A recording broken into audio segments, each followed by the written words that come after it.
Hey everyone, it's been an absolute age of time since I've had the opportunity to sit down and have a chat with you all. It's been a really long time, so I apologise for that, but I just haven't had the opportunity since December. And I know I kind of sat down and we had a share December into January, but since December we've had four huge storms that have been back to back here in the UK, so it's taken a lot of kind of time, energy, and kind of determination to kind of really get above all of that at the Boffey, and I know that, you know, there's parts of our country that were absolutely hit so hard. So, you know, I think we got off very lightly, but we were the Boffey was sitting in around 2 foot of water, and we've raised the level, we've done a lot of groundwork, we've put in drainage, incredible amount of work that's been done with some incredible expertise and experience, and the community and friends all working together. So I'm sitting here today in the sunshine, and I was planning to put my early potatoes in around St Patrick's Day. A very wise Irishman had told me, always plant your early potatoes on St Patrick's Day with a glass of Guinness, and you won't go far wrong because the ground warms up. Or should be warm enough. You know, we've had a very mild but wet winter, and my potatoes that have been sitting there on the shelf in the kitchen, they chip. So they are, you know, huge big stalks on them, and they were wanting to go into the ground. I wasn't sure as if the ground was ready, the potatoes were ready, but I've just put in three lines of early spuds, and you know what, it's been beautiful. Up until last week I was still eating the spuds that I had in storage from last summer, and I think the last lot of spuds went into a huge leek and potato pie that I made for some very good friends on Friday evening. But a lot has happened. There's a lot kind of going on, and there's a lot going on in the world as well, which is another reason why I wanted to, you know, it's early into the month, but I wanted to, now we've got on top of so much, there's still a lot happening, but I wanted to sit down and just kind of take a few minutes, just to kind of sit and connect with you all and have a bit of a share. But there is a lot going on within the world. I know this morning before I come down here, I thought I'm going to pick up another lot of seed potatoes, some earlies that I can put on the shelf, allow them to chip behind these just after St Patrick's Day. So there'll be some harvesting a little bit earlier, some harvesting a little bit later. So I went into local supermarket, and I'm going to say it because it needs to be said, but went into the local supermarket just to pick up these seed potatoes, pick up a sandwich and a pint of milk, and for the Boffey, and a bit of lunch, and the queues were 3 aisles deep. The queues were 3 aisles deep. I've gone there many a time on a Sunday morning before I've come down the Boffey. The queues were 3 aisles deep. The shelves were absolutely just, there was no milk, there was no bread, there was no rice, there was no pasta, there was a massive dent in all the tinned food as well. All the rice had gone, all the UHT dried milk. I mean, one guy passed me and he had 6, 12, 24 cartons of UHT milk, and he was picking up more, and he was just filling up his trolley.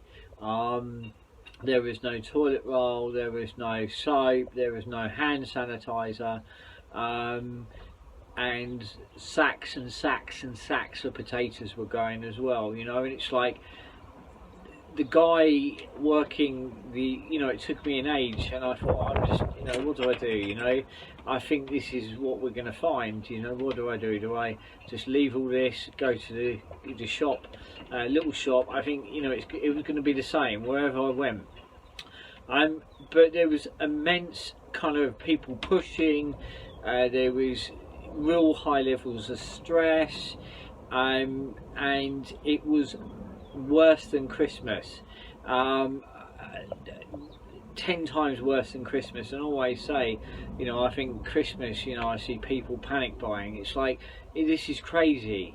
I really feel that we need to kind of, talk to each other. We need to center ourselves, and we need to also kind of discern what we listen to, what we watch, i.e. the media, the news, because in a way they all have a responsibility, and I think so do the supermarkets. I did say to the guy on the till, I said, where's your manager? He said he's hiding in the office. It's like, actually, why are you allowing this to happen? That shouldn't be allowed. There was an old lady that was absolutely completely bewildered, and I said to her, are you okay? I only come in, she said, for a loaf of bread and milk, and I can't get any. And there was people that had their trolleys full of it. What is going on? The only way that we are going to weather these challenges is if we start to work together. I've come down the Boffey, and it was a literal breath of fresh air. Literal breath of fresh air. And everybody's working together as a community, and we were all discussing it. We need to work together. We need to look after each other, because if that's what we're doing now, what happens if this gets a lot worse? And the other thing is do your research. I think as we see it, more people become more seriously ill through the common cold. As we see it, the numbers are higher. Okay, so or they're running parallel. We need to discern, and we need to also question what is actually happening and what is going on, and not to be triggered. I just sat there and thought, are we as humanity that easily triggered? And the other thing is, why are people buying so much bloody toilet roll? What the hell is going on? We need to talk to each other. We need to discern. We need to not allow the media to absolutely trigger us into fear. And the other thing is, for here in the UK, for the best part of a good few years, every day the news bombarded us with Brexit.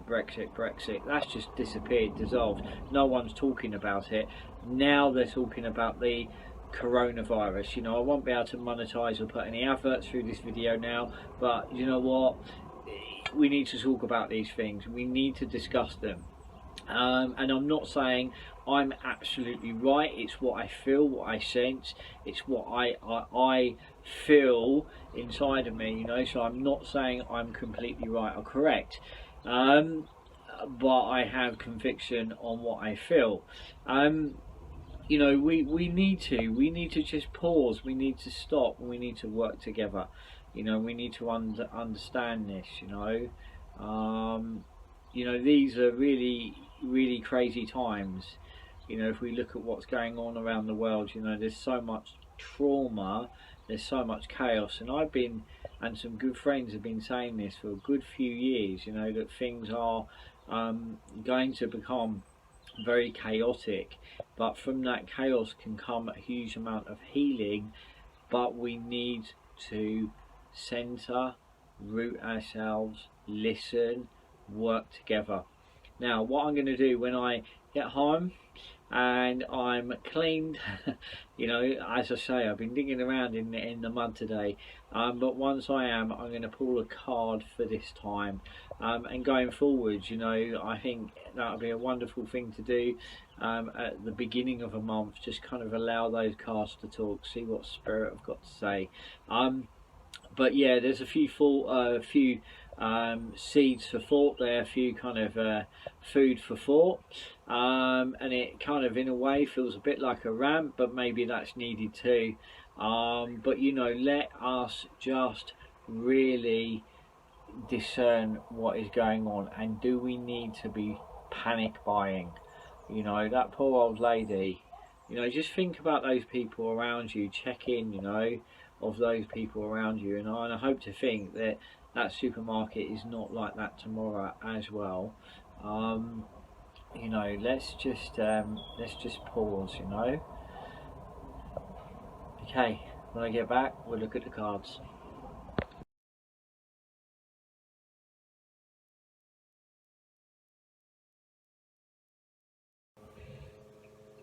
Hi everyone, as promised, once I got back we would have a look at the cards. I got back and I laid out some seed trays and I planted some seeds, gave them a water, popped them on the windowsill. As many of you know, we had quite a winter. As I was saying earlier, we had those 4 big storms. Within that we our dear beautiful little polytunnel got thrown up in the wind and kind of broken up, slammed up against the fence. But there is always a way, you know, as we always say, it's find a way. So come back, got my little seed trays and I laid out a whole load of seed of beets, courgettes and parsnips, popped them on the windowsill, and the reason being, tomorrow is a full moon. Now last summer, me and the little guy, we discovered, we were told about planting seeds within the moon cycles, and there's a really incredible clever science to this. Is if you think about the moon pulls the tides. We know that the moon pulls the tides. We're around about 60-70% water. The moon influences us, it pulls us, it pulls our emotions. Many of you know that, many of you experience that. But the other thing is, it also affects germination of seeds. Okay, so on that full moon you've got that real tug, it's drawing all the moisture and all the life up in the seed and bursting. So you get this bursting. And we done an experiment last summer, little guy and I, and he planted a whole load of swede seeds around the full moon.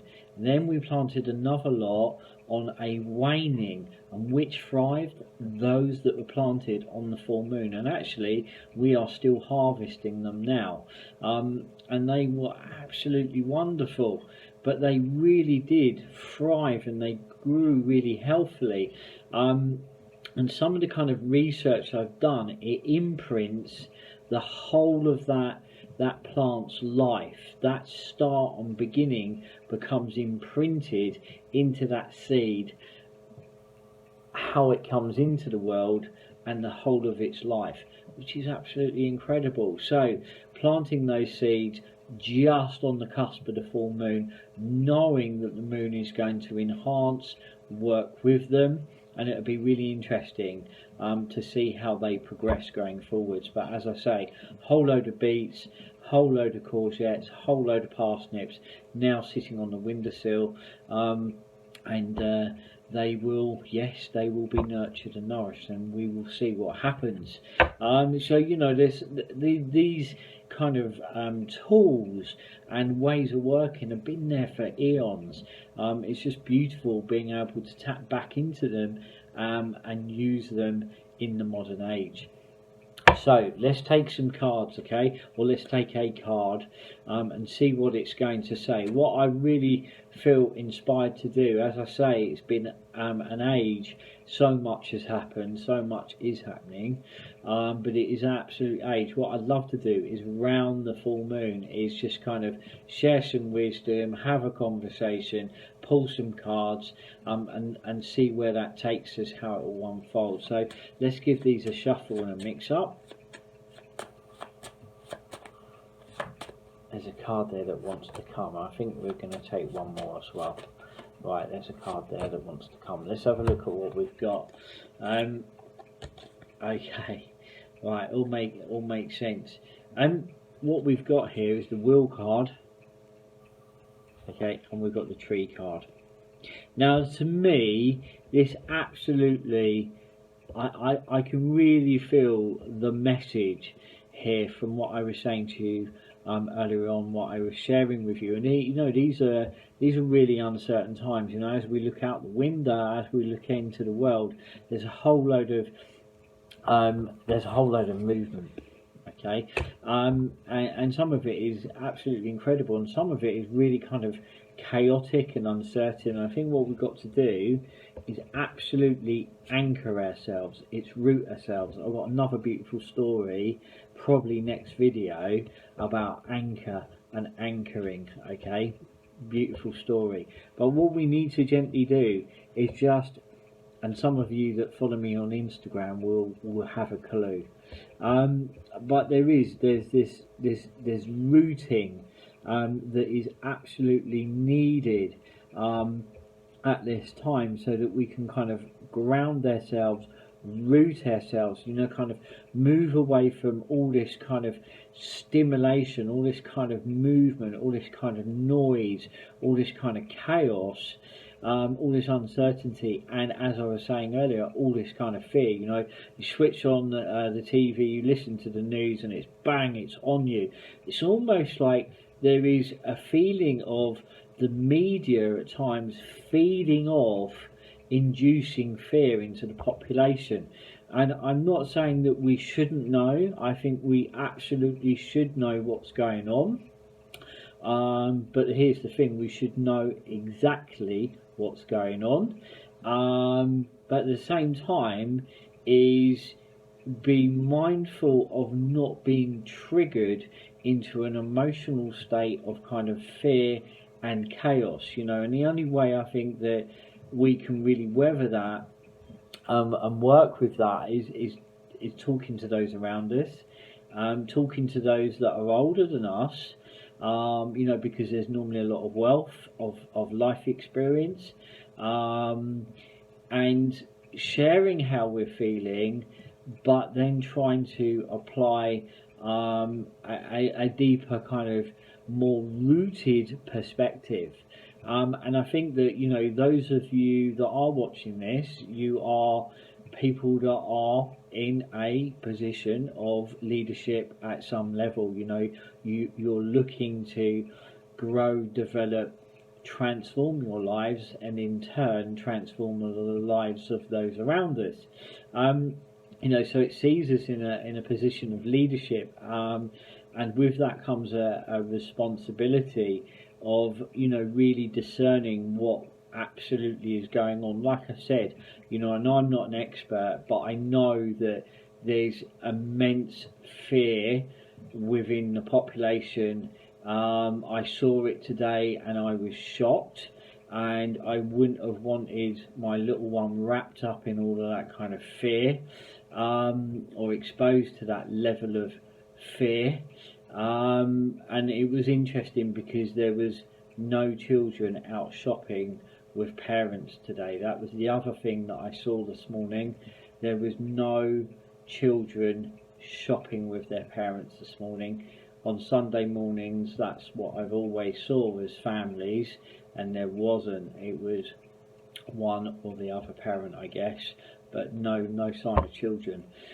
You know, and you know, we're not living in normality at this time. And as I say, I'm not an expert.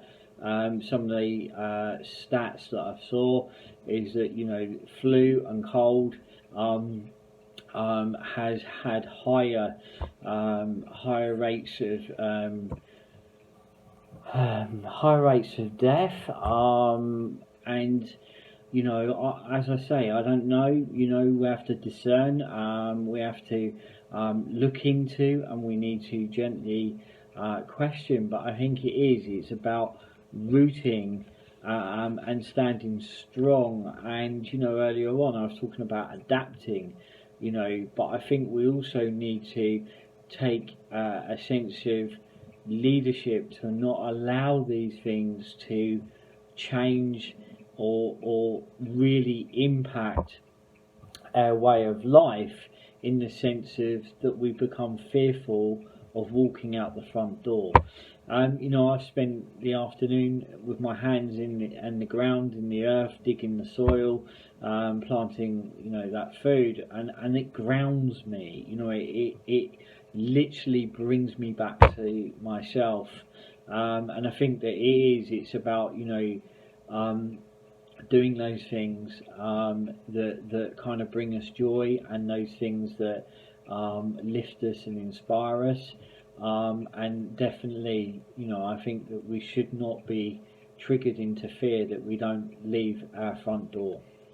Okay, and the other thing is movement here. You know, it's knowing that this is going to move. I think, you know, sometimes to sit there and think, you know, what's next, you know, and I find myself thinking, you know, that doesn't always sit comfortable, but, you know, we need to also try to be in the here and now. You know, if we are like, you know, next week it's going to grow and grow and grow, but what we not need to try to gently do is be in the here and now, and, you know, be really grateful and thankful for those things and those people, and, you know, the fact it is just gone 6, well, it's 20 past 6, and still the light is fading. So, you know, things are in shift, they're in change. The wheel card is all about movement, but it's how we move through the world. You know, we're going to move through being swept along with this, or we're going to move with sure, solid steps. That to me is absolutely key. You know, are we going to get swept along, induced by that fear, or are we going to take solid steps, try to gently nurture, nourish, and kind of feed that leadership within inside of us? And that's not to discredit anybody that is feeling really, really overwhelmed or really anxious, but there is a resonance, there is a vibration to fear. And, you know, when I kind of look at what's gone on in the world, it just feels as if it's trying to dampen down our resonance from an energy perspective, dampen down our resonance and our vibration. And what we gently want to do is just kind of get above that, you know, and keep moving into our hearts and joy and love. Otherwise, we really won't leave the house. And, you know, why? You know, why do they keep battering us with trauma?